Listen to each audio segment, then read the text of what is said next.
রবের কিংডমে যত দুর্নীতিবাজ নেতা নেত্রী এবং কর্মী সমাজ রয়েছে, এদের থেকে আল্লাহ তাআলার কাছে আশ্রয় চাচ্ছি।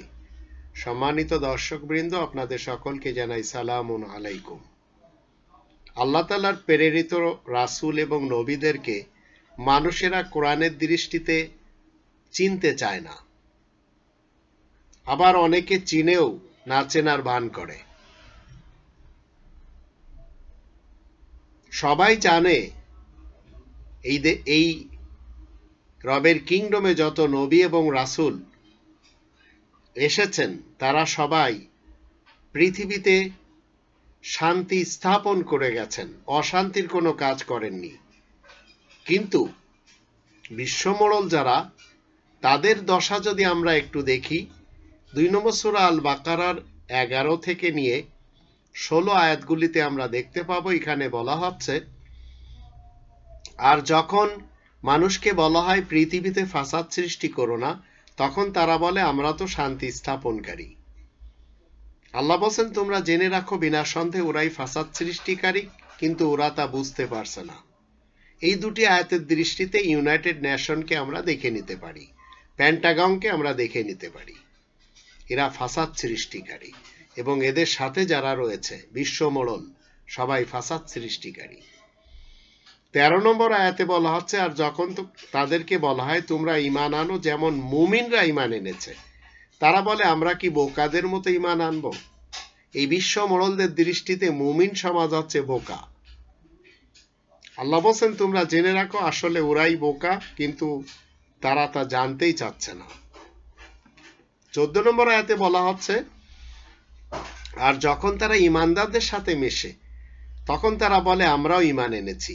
এ হচ্ছে এদের চরিত্র, যা আল্লাহ আমাদেরকে বলে দিচ্ছেন কোরআনের মাধ্যম দিয়ে। আর যখন তারা তাদের শয়তানদের সাথে সাক্ষাৎ করে, তারা বলে বিনা সন্দেহে আমরা তো তোমাদের সাথেই আছি, আসলে আমরা তামাশা করতে গিয়েছিলাম, বা আমরা তামাশা করে থাকি। আল্লাহ বলছেন 15 নম্বর আয়াতে, তাদের সাথে আল্লাহ উপহাস করে থাকেন এবং তাদেরকে তাদের বিদ্রোহের মধ্যে ছেড়ে দিয়েছেন যেন তারা হয়রান থাকে। 16 নম্বর আয়াতে আল্লাহ বলছেন, তারা ওই সমস্ত লোক যারা হিদায়াতের পরিবর্তে গুমরাহি ক্রয় করে থাকে, তাই তো তারা এই ব্যবসায় লাভবান হতে পারবে না এবং তারা হিদায়াতও লাভ করতে পারবে না। বিশ্বমোড়ল, সে সুন্নি মুসলমান হোক, শিয়া মুসলমান হোক, সালাফি মুসলমান হোক, এরা সবাই এই কোরআনের 5 নম্বর সূরা আল মাইদার 51 নম্বর আয়াতকে ডিঙ্গিয়ে তারা ইহুদি এবং খ্রিস্টানদেরকে বন্ধু হিসেবে গ্রহণ করে নিয়েছে। এই মোড়ল আরব হোক অনারব হোক, এরা সবাই। আর আমাদের দেশের ঘসিটি বেগম ভারতের সাথে তো বলেছে এত কিছু ভারতকে দিয়েছি যে সারা জীবন মনে রাখবে। আর কিছু মন্ত্রী রয়েছে, তারা বলে যাচ্ছে ভারত বাংলাদেশের সাথে সম্পর্ক স্বামী স্ত্রীর। আবার অনেকে বলছে ভারতের বাংলাদেশের সাথে সম্পর্ক হচ্ছে রক্তের। কোরআন আমাদেরকে বলছে আমরা কোনোভাবেই ইহুদি খ্রিস্টান এবং তাদের যারা অনুসারী রয়েছে তাদেরকে তাদের সাথে আমরা বন্ধুত্ব করতে পারবো না, বন্ধু বলে পরিচয় দিতে পারবো না। এখন যারা করে যাচ্ছে, আল্লাহ বলছে তারা ওই সমস্ত লোক যারা হিদায়াতের পরিবর্তে গুমরাহি ক্রয় করে থাকে, তাই তো তারা এই ব্যবসায় লাভবান হতে পারবে না, আর তারা হিদায়াত লাভ করতে পারবে না। 23 নম্বর সূরা আল মুমিনুনের 63 থেকে নিয়ে যদি আমরা 78 আয়াতগুলি দেখি, এখানে বলা হচ্ছে বরং মানুষের হৃদয় এই কোরআনের ব্যাপারে অসচেতন অবস্থায় রয়েছে, এছাড়া সব কাজেই তারা ব্যতিব্যস্ত রয়েছে যা তারা সমানে করে যাচ্ছে। রবের কিংডমে প্রত্যেকটি মানুষ শুধু কোরআনের সাথে সময় দেওয়া ছাড়া বাকি প্রত্যেকটি কাজে তারা সময় দিয়ে যাচ্ছে। 64 নম্বর আয়াতে বলা হচ্ছে, অথচ আমি যখন তাদের মধ্যকার সুখী লোকগুলোকে পাকড়াও করব আযাবের মারফতে, তখন কিন্তু এরা চিৎকার আর্তনাদ শুরু করবে। একটু চিন্তা করে দেখুন, আমাদের দেশে কিছু দুর্নীতিবাজ মন্ত্রী, দুর্নীতিবাজ উচ্চ পদস্থ লোকদেরকে আল্লাহ যখন পাকড়াও করলেন, তখন গরিবরা তাদের জন্য ক্রন্দন করা শুরু করলো, আর মৌলবাদ তাদের জন্য কোরআন খানির ব্যবস্থা করলো। 65 নম্বর আয়াতে বলা হচ্ছে, আজকের এই দিনে তোমরা চিৎকার করো না মোটেই, তোমরা আমার কবল থেকে মোটেই রেহাই পাবে না। আমাদের দেশে ভোট চোর খুনি হাসিনা, খুনি এবং ভোট চোর, তাকে সবাই মাননীয় বলে সম্বোধন করছে। ঠিক খুনি এরশাদকেও তাই করেছে, খুনি খালেদাকেও তাই করেছে। এরাই মূলত বাংলাদেশে মানুষ মেরেছে। শাপলা চত্বরের ঘটনা বলেন, গ্রেনেড হামলার ঘটনা বলেন, পিলখানার ঘটনা বলেন, এরশাদের শাসনের সেই কালো যুগ জাতি সবাই মনে রেখেছে। 66 নম্বর আয়াতে বলা হচ্ছে, যখন তোমাদেরকে আমার আয়াতসমূহ পড়ে শোনানো হতো তখন কিন্তু তোমরা পিঠ ফিরিয়ে পালিয়ে যেতে। আজ আমরা বলছি এই কনস্টিটিউশন বাংলাদেশি সেবা পার্টি মেনে চলছে, আমরা আমাদের জীবনে এই কনস্টিটিউশন মতে গেঁথে নিয়েছি এবং এই মতে চলছি।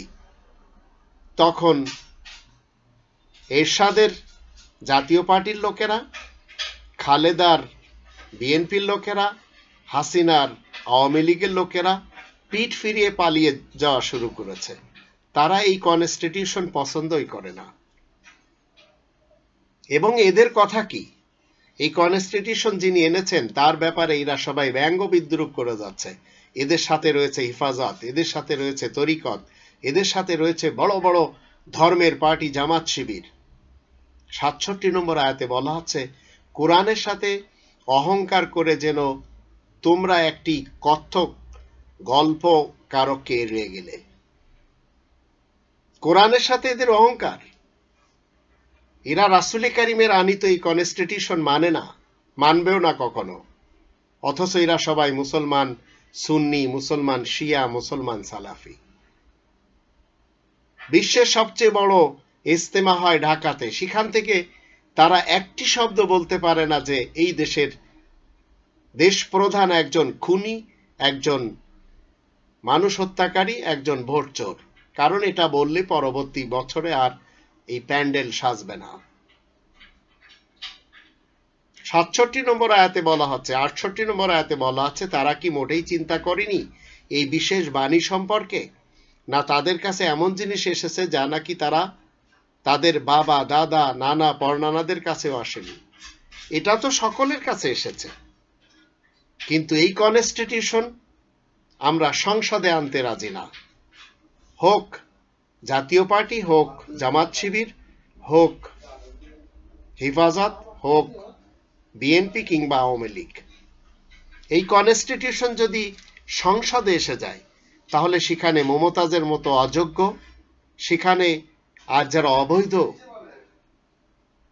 মন্ত্রীরা রয়েছে, এমপিরা রয়েছে, তারা কেউ প্রবেশও করতে পারবে না।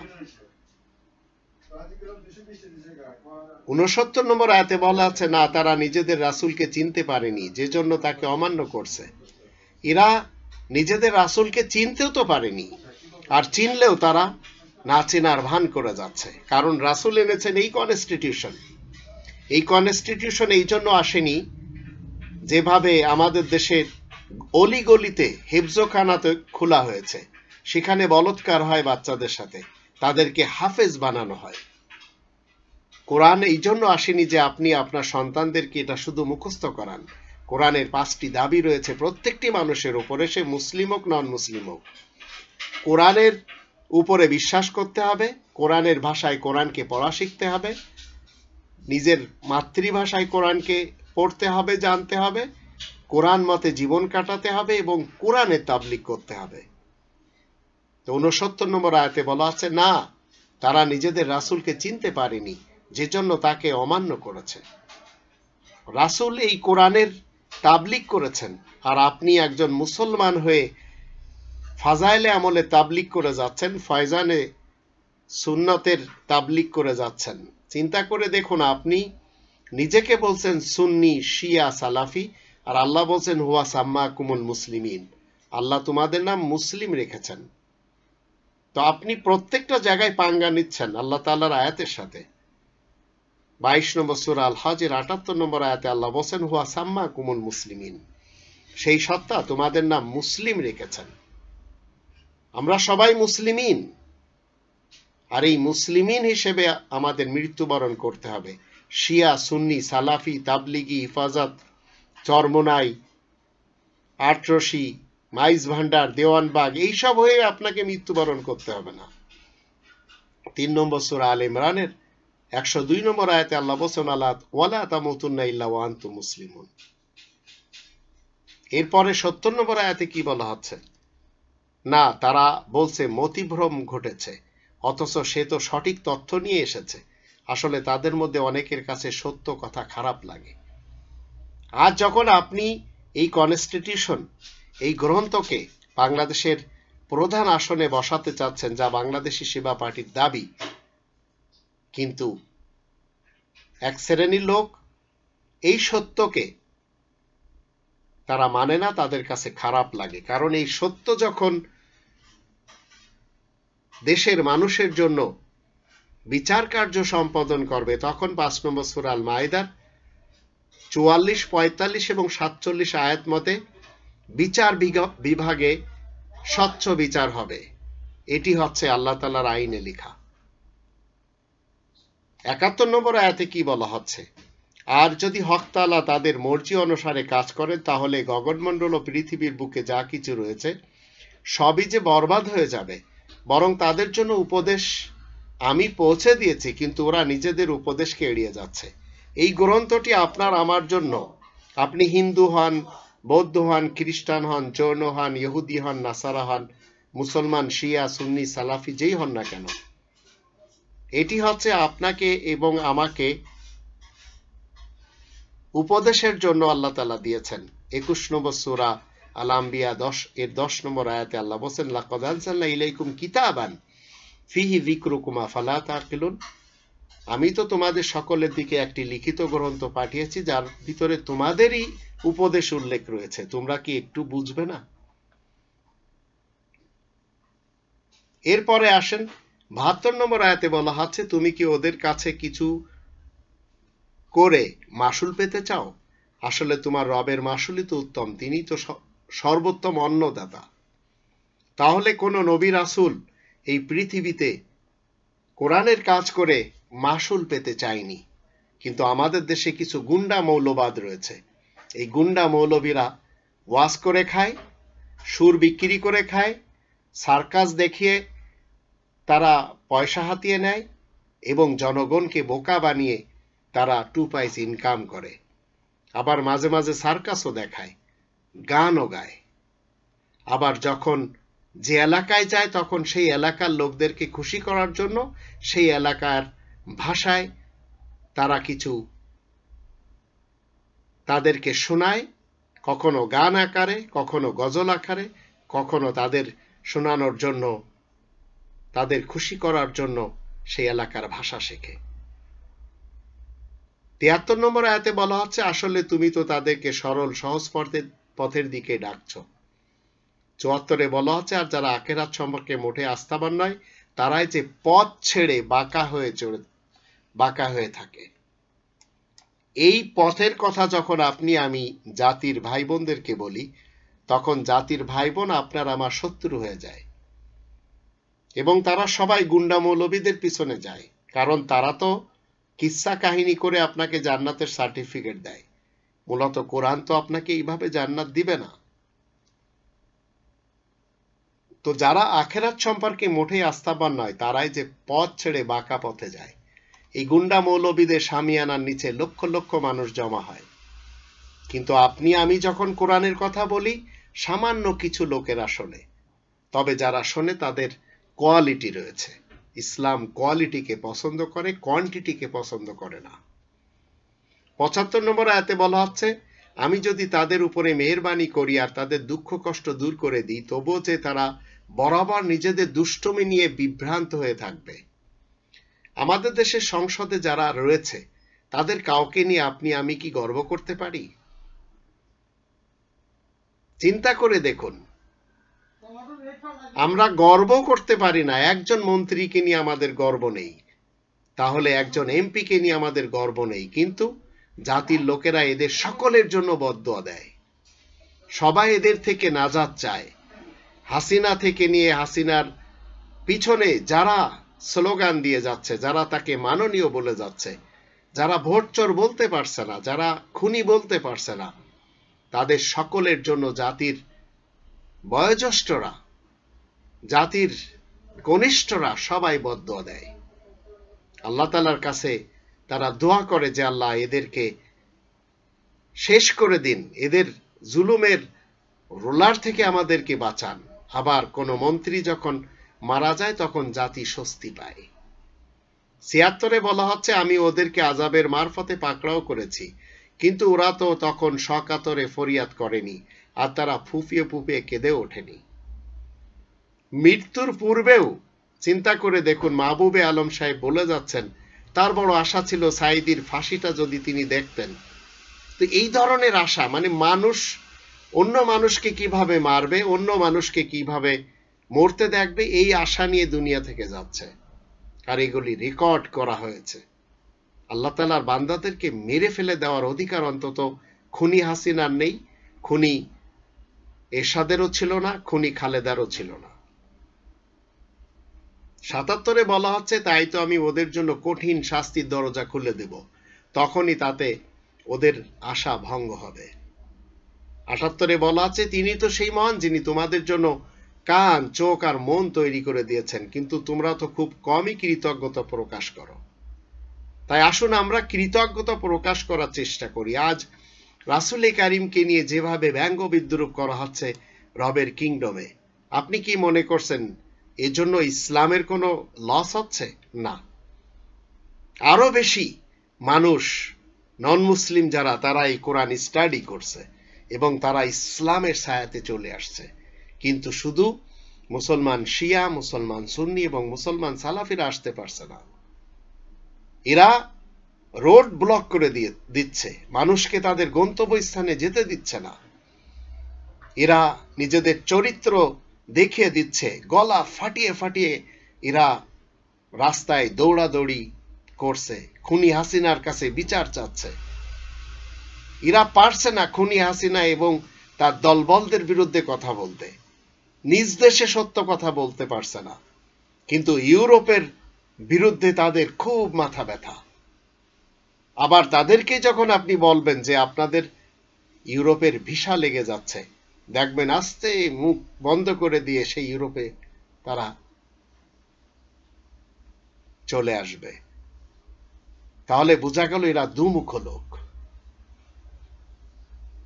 বিশ্ব মোড়লেরা আজ যত বেশি রাসূল কারীমের বিরুদ্ধে, যত বেশি নবী রাসূলদের বিরুদ্ধে তারা কথা বলছে, লেখা লিখছে, বিভিন্ন কার্টুন অঙ্কন করছে, তাতে লাভ হচ্ছে কাদের?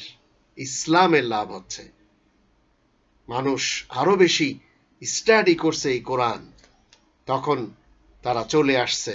আবার আসার পরে যখন তারা দেখছে কোরআন কি বলে, শিয়া, সুন্নি এবং সালাফি মুসলমানেরা কি বলে বা কি করে, তখন আবার তাদেরকে ঘৃণা করা শুরু করেছে।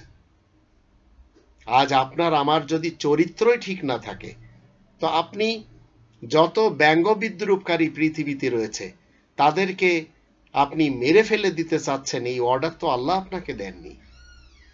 আল্লাহ তাদের জন্য শাস্তির ব্যবস্থা করেছেন, তারা রসুলকে চিনেও চিনছে না।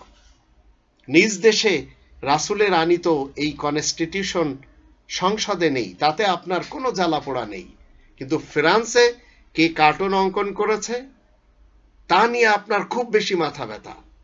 একটু চিন্তা করে দেখুন, নিজ দেশ নিয়ে ভাবুন। পার্শ্ববর্তী দেশকে আপনি বলছেন স্বামী স্ত্রীর সম্পর্ক বাংলাদেশ আর ভারতের সাথে, আর ফ্রান্সে কার্টুন অঙ্কন করছে। সেই কার্টুন কিভাবে রাসূলের হতে পারে? সেই লোকটি কি রাসূলকে দেখেছে কখনো? না, সব মিথ্যা, ভুয়া, বানোয়াট। আর এগুলি সব মুসলমানদের হাদিসের গ্রন্থ থেকে, সিরাতের গ্রন্থ থেকে তারা পাচ্ছে। এইসব গ্রন্থগুলি আপনারা বন্ধ করুন না, কিন্তু আপনারা কোনোদিন বন্ধ করবেন না। এই গ্রন্থগুলি তো পড়ায় আপনারা 2 পয়সা ইনকাম করছেন। আল্লাহ আমাদের সকলকে ধর্মের যত গুন্ডা মৌলবী রয়েছে এদের থেকে বাঁচার তৌফিক দান করুন, আর উলামায়ে রব্বানি এবং উলামায়ে হক্কানি যারা রয়েছে তাদের সাথে আমরা যেন মিশে চলতে পারি সেই তৌফিক দান করুন।